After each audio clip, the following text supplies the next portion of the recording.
Good morning, this is Jeff with Sewer Tech Northwest. Today we're at property address 2254 Genesis Court Southeast here in Salem. I describe everything as if you're standing in the street facing the front of the house. So that's the front door there. We are just off to the left of the front door, sitting straight out in front of the big window here. You've got two cleanouts actually. There's another white PVC cleanout with a friction style cap on it closer to the front door.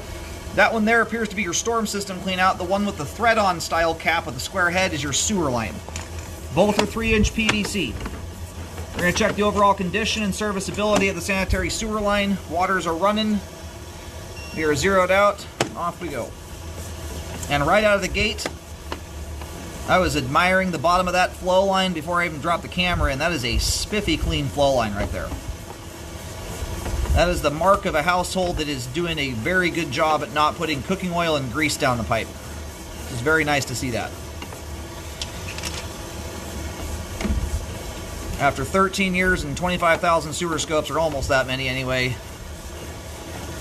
I am in general more concerned about thick grease buildup than I am a lot of structural issues. Just transitioned there to 4-inch 3034 PVC pipe.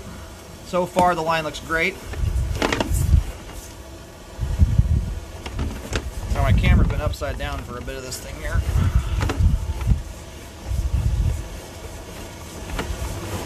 Which doesn't bother my eyeballs at all, but you know, it's a little funky to look at. Anyway, grease buildup, I've come to find, is a huge contributing factor to blockages occurring, and a lot of blockages that would otherwise never happen and or break loose on their own. Balled up toilet paper, which if you have a kid or house full of kids, those are the most common types of blockages. When you have pipe walls this clean, it makes it much harder for those types of blockages to actually come to fruition and turn into something. And when stuff does block up, they break loose much easier because you don't have all this sticky grease buildup gluing everything to the pipe wall.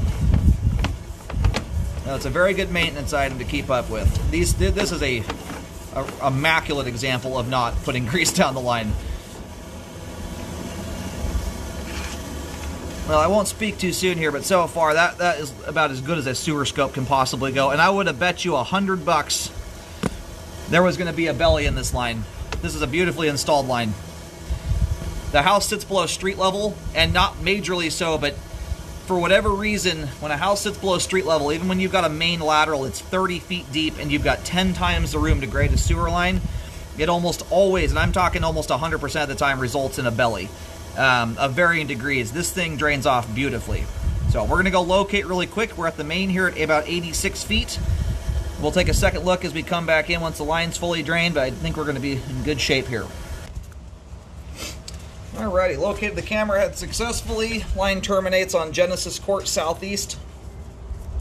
And where I picked that locate up there, if I stand at the locate and stare back at the house, I'm lined up with the water meters just to the right of the driveway. So in general, it takes kind of that trajectory. That's not an exact pathway, but that kind of gives you an idea as to the direction the line's running.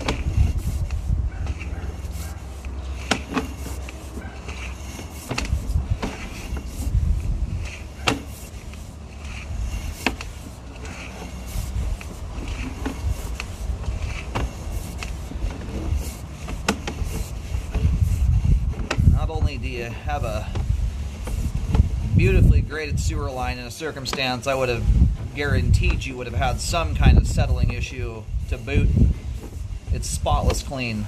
I scoped brand new construction sewer lines that aren't this clean. I'm not even kidding you. This thing looks amazing. Anyway, if you're new to home ownership and wanting to keep the line clean, which I highly recommend doing, especially when you have little ones in the household, that's where it makes the biggest difference. And or if you're a household that likes to use flushable wipes, I don't recommend using them. They're slightly less terrible than paper towels are, but they function relatively okay in plastic pipes. The last thing you want in the line is grease buildup. Your wipes will get stuck to the things and build up in your line like crazy. But as kind of a general rule of thumb, if you've got enough grease or oil on your pans that if you turn the pan sideways, if it runs off the pan in beads or worse, it's at that point you want to do something about mitigating it. All the green PVC looks fantastic.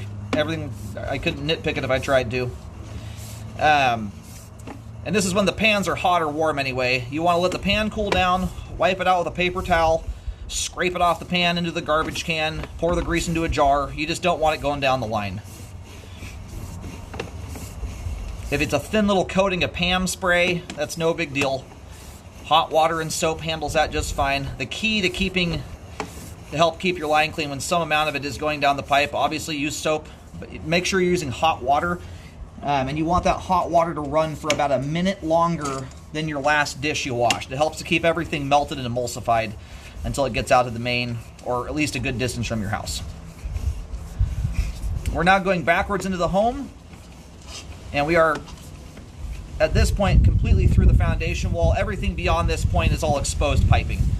It's not underground. The home inspector looks at that stuff. Fabulous looking sewer line. That is as good as a scope can go right there. Clean as a whistle, structurally in fantastic shape. Great flow end to end. Sewer line is functioning properly at this time. That is a sewer line to be proud of right there.